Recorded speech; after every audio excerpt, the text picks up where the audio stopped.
তোমার মোটেই দেরি করা চলবে না। এই ধরনের বাক্যগুলোকে, এই ধরনের বাংলা কথাগুলোকে তোমরা যদি বলতে চাও কিভাবে বলবে? এখানে দেখো আমি 5টা ওই রকম এক্সাম্পল লিখেছি, খুব প্র্যাকটিক্যাল কথা, প্রতিদিনের কথা। তোমরা সবসময় এই ধরনের কথা পরিস্থিতি অনুযায়ী বলো যে তোমার মোটেই দেরি করা চলবে না, তোমাদের মোটেই কামাই করা চলবে না, তোমার মোটেই ঘুমিয়ে পড়া চলবে না, ওদের মোটেই থামলে চলবে না, ওর মোটেই ওষুধ বন্ধ করলে চলবে না। তো এই ধরনের বাংলা বাক্যগুলোকে কিভাবে ইংলিশে বলবে সেটাই আমি এখন দেখাবো। এখানে যে অ্যাকশনটার কথা বলা হয়েছে, যে এই যে দেরি করা এটা একটা অ্যাকশন, কামাই করা এটা একটা অ্যাকশন, ঘুমিয়ে পড়া, থামা বা বন্ধ করা, এই যে অ্যাকশনগুলোর কথা বলা হয়েছে, এই অ্যাকশনগুলোর প্রয়োজনীয়তা বা বাধ্যবাধকতা নিয়েই এই বাক্যগুলো তৈরি হয়েছে। মানে এই অ্যাকশনগুলোর একটা প্রয়োজনীয়তা আছে, এই অ্যাকশনগুলোর একটা বাধ্যতা আছে। কোন অ্যাকশন না আন্ডারলাইন করে দিয়েছি যে ওয়ার্ডসগুলো, এই অ্যাকশনগুলো প্রয়োজন, এই অ্যাকশনগুলো করতে বাধ্য কে? সাবজেক্ট। এখানে যে সাবজেক্ট আছে সেই সাবজেক্ট এই অ্যাকশনগুলো করতে বাধ্য। সাবজেক্টগুলোকে এই সেন্টেন্সে তোমার, এই সেন্টেন্সে তোমাদের, এই সেন্টেন্সে তোমার, এই সেন্টেন্সে ওদের, এই সেন্টেন্সে ওর, এরা হলো সাবজেক্ট। এই সাবজেক্টকে এই অ্যাকশনগুলো করতেই হবে, ঠিক আছে? তো তখনই এইভাবে কথাগুলো বলা হয়, বাংলাগুলো ঠিক এইভাবেই বলা হয়। এখন এই ধরনের বাংলা দেখলে মনে হতে পারে এটাকে কিভাবে ইংলিশে আনবো।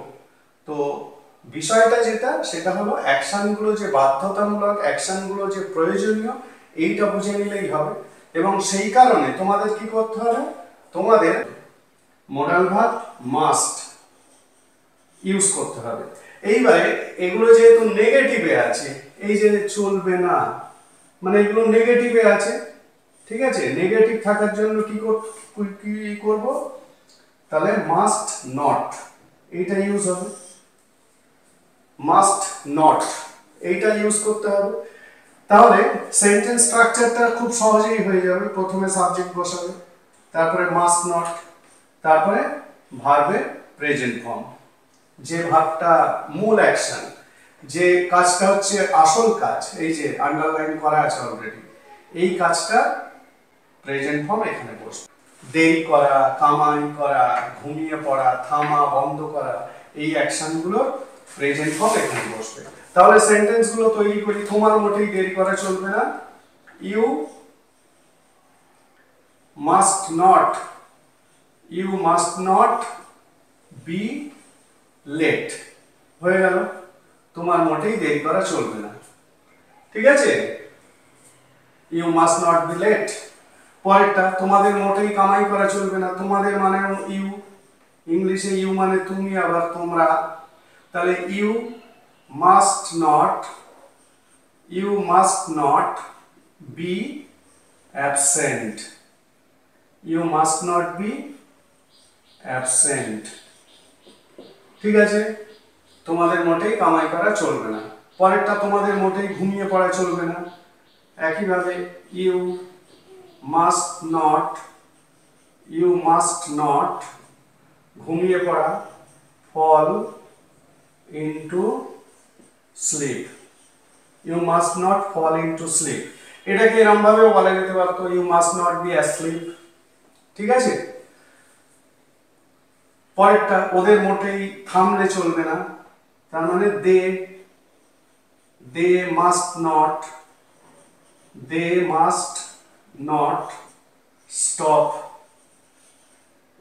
ঠিক আছে? ওদের মোটেই থামলে চলবে না, দে মাস্ট নট স্টপ। পরেরটা, ওর মোটেই ওষুধ বন্ধ করলে চলবে না, he must not stop taking medicine,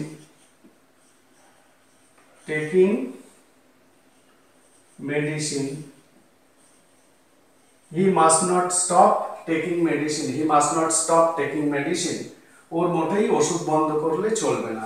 তাহলে খুবই প্রচলিত ঘরোয়া এই বাক্যগুলোকে ইংলিশে বলতে গেলে কি করতে হবে, মাস্ট মডাল ভার্বটা ইউজ করতে হবে। যেহেতু নেগেটিভে আছে এবং প্রত্যেকটা অ্যাকশন দিয়ে, প্রত্যেকটা কাজ দিয়ে প্রয়োজনীয়তা বা বাধ্যবাধকতার কথা বলা হয়েছে, তাহলে sentence structure subject must not plus ভার্বের প্রেজেন্ট ফর্ম, এই স্ট্রাকচার অনুযায়ী এই ধরনের সেন্টেন্সগুলোকে ইংলিশে বলতে হবে।